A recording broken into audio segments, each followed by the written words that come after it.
गुल्ली बुल्ली और शॉन जंगल के पास वाली नदी में नहाने के लिए जा रहे होते हैं, लेकिन उन तीनों को रास्ता मालूम नहीं होता और वो किसी से रास्ता पूछने का सोचते हैं।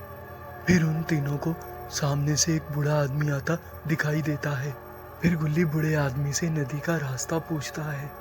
बूढ़ा आदमी नदी का सुनकर चौंक जाता है और गुल्ली से कहता है, बेटा तुम आज के दिन उस नदी में मत जाओ, क्योंकि आज के दिन वो नदी एक मॉन्स्टर के कब्जे में है।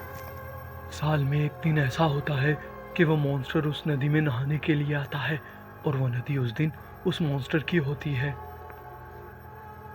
और अगर कोई उस मॉन्स्टर को देख ले तो वो उसका आखिरी दिन होता है, क्योंकि वो मॉन्स्टर उसे जिंदा नहीं छोड़ता।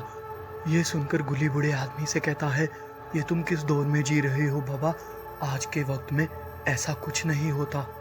और फिर वो बाबा से रास्ता पूछकर नदी की तरफ चल पड़ते हैं। नदी पर पहुंचकर उन्हें कोई मॉन्स्टर नजर नहीं आता।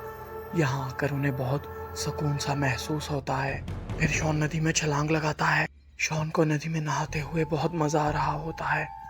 शॉन को नदी में कुछ महसूस होता है। उसके सामने नदी से एक मॉन्स्टर बाहर निकल आता है। फिर मॉन्स्टर शॉन से कहता है, तुम लोगों की हिम्मत कैसे हुई मेरे होते हुए इस नदी में नहाने की?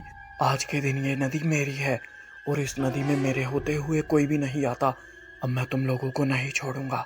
आज तक मुझे इस नदी में किसी ने नहीं देखा, लेकिन तुम तीनों ने मेरा चेहरा देख लिया है। अब मैं तुम तीनों को बिल्कुल भी नहीं छोड़ूंगा। मॉन्स्टर की बात सुनकर शॉन जल्दी से नदी से बाहर निकलता है। उन तीनों को अपनी आंखों पर यकीन नहीं हो रहा होता कि तभी मॉन्स्टर हवा में उड़ता हुआ शॉन के पास आता है। फिर मॉन्स्टर शॉन की गर्दन धड़ से अलग कर देता है। गुल्ली बुल्ली जब यह देखते हैं तो उनके पांव से जमीन खिसक जाती है। गुल्ली बुल्ली बहुत डर जाते हैं और वो वहां से भाग निकलते हैं। गुल्ली बुल्ली वहां से भाग ही रहे होते हैं कि नदी वाला मॉन्स्टर अपने लावा मॉन्स्टर के साथ उनसे पहले वहां पर उनके सामने खड़ा होता है। फिर उनमें से एक लावा मॉन्स्टर उन दोनों की तरफ बढ़ता है। लावा मॉन्स्टर बुल्ली का सर अपने दोनों हाथों में ले लेता है। बुल्ली को उठाकर मॉन्स्टर के आगे कर देता है। बुल्ली पलटता है तो वो मॉन्स्टर अपना चाकू उसके अंदर घुसेड़ देता है और उसे ऊपर हवा में उठा देता। गुल्ली बुल्ली की मौत देखकर और भी डर जाता है और वहां से भागने की कोशिश करता है। गुल्ली भाग रहा होता है, लेकिन लावा मॉन्स्टर हवा में उड़कर उसके सामने आ जाता है कि तभी नदी का मॉन्स्टर उसके सामने आ जाता है। गुल्ली हाथ जोड़कर उसे कहता है, मैं तुम्हारे पांव पड़ता हूँ, मुझे माफ कर दो।